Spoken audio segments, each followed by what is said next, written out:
Պարոն Մեսրոպյան, օրենսդրական հրատապ փոփոխություններով հնարավորություն ստեղծվեց հեծը վերցնել սեփականատիրոջից։ Կարող եք ասել, թե այդ օրենքի կիրառումը որքանով է իրավական, քանի որ եթե օրենքը խստացնող փոփոխություն է ենթադրում, ապա հետադարձ ուժ չունի, ազդում է ընդունումից հետո գործընթացների վրա։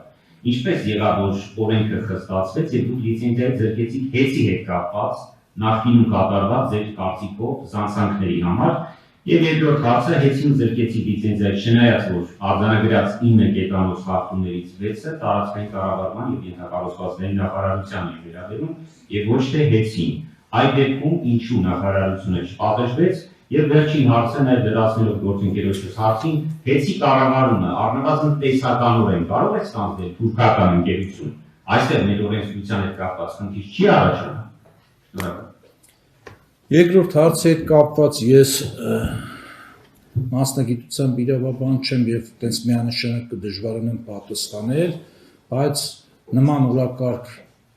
չկա, որ ընկերությունը հանձնել թուրքական ընկերություններին կամ թեկուզ տեսական մակարդակով, ցավոք սրտի, բայց հնչում են անդիմախոսների կողմից կյանքի են կոչում նման թեզեր, որը որ որևէ օբյեկտիվ հիմք չունի, ընդհանուր մինչև որ հայտարարվեց, որ անցած տարի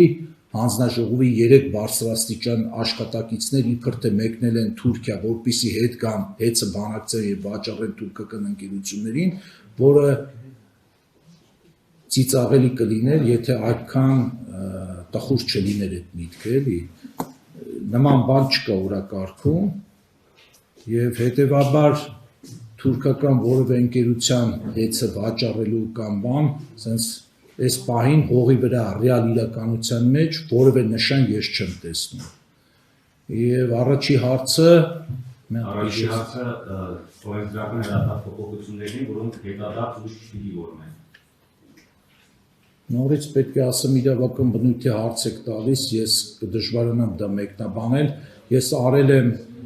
օրենք ընդունելուց հետո վարվել եմ այնպես,